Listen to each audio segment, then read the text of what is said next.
Hi guys, welcome back to my YouTube channel. Good morning. ඔන්න ඉතින් අපි මේ උදේම අද යන්නේ පන්සලකට.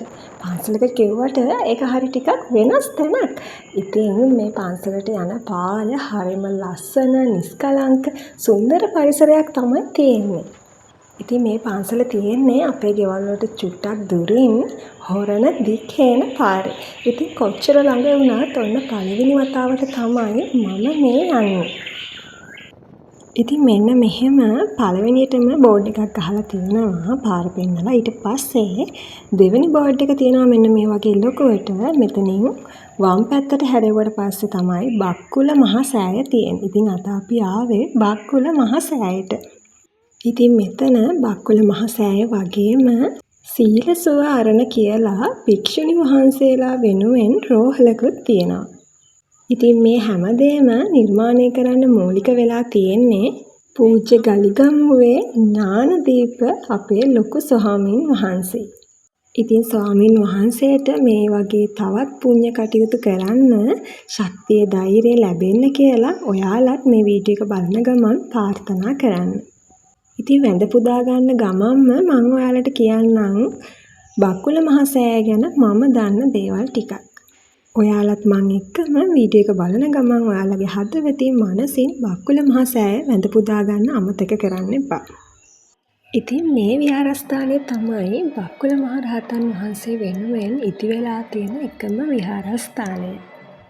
ඉතින් ඔයාලා දන්නවද මේ බුද්ධ ශාසනයේ නිරෝගිමත් භික්ෂුන් වහන්සේලා අතරින් අග්‍රස්ථානය ලැබපු රහතන් වහන්සේ තමයි බක්කුල මහ සෑ රහතන් වහන්සේ කියන්නේ. මේ රහතන් වහන්සේ අවුරුදු 160ක් වැඩ ඉඳලා තියෙනවා. ඒ කියන්නේ අවුරුදු 80ක් ගිහි ජීවිතේත් අවුරුදු 80ක් පැවිදි ජීවිතේත් තමයි වැඩ ඉඳලා තියෙන්නේ. ඉතින් මේ භික්ෂුන් වහන්සේ පිරිනිවන් පානකොට උන්වහන්සේට කිසිම අසනීපයක් ලෙඩක් තිබිලා නැහැ.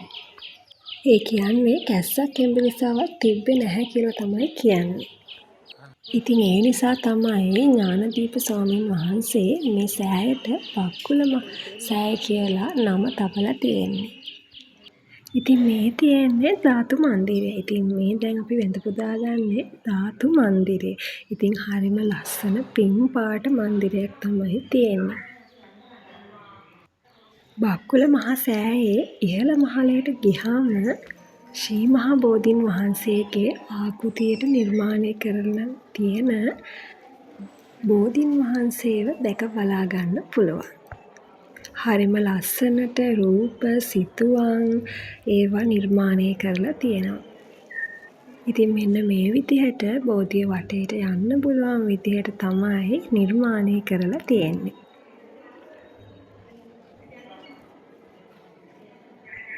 බෝධීන් වහන්සේට ටිකක් පහළින් අඩි 12ක් විතර උසට මෙන්න මේ විදිහට ධාතු කරඬුවක් නිර්මාණය කරලා තියෙනවා. ඉතින් මේ කරඬුව ඇතුලේ තමයි බක්කුල මහ සෑය නඳුන්ගේ සහ සීවිලි මහ රහතන් වහන්සේගේ ඒ වගේම තවත් රහතන් වහන්සේලාගේ දන්ත ධාතුන් නිදන් කරලා තියෙන්නේ.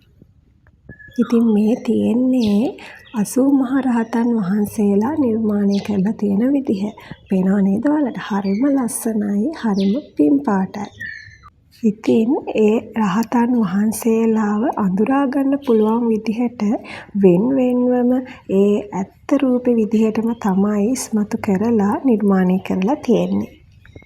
ඉතින් ඔන්න ඔය විදිහට තමයි අද මමයි හස්බන්ඩ්ුයි චූටික්කි බක්කුල මහ සෑය වැඳ පුදා ගත්තේ. ඉතින් ඔයාලටත් පුළුවන් නම් එක දවසක් හරි එක වතාවක් හරි බක්කුල මහ සෑය නඳුන් වැඳ පුදා ගන්න ඇවිල්ලා යන්න. ඉතින් අපි අදට ගිහිල්ලා නම් ආයෙ එනකන් ඔයාලට බුදු සරණයි, දෙව් පිහිටයි, බක්කුල මහ රහතන් වහන්සේගේ පිහිට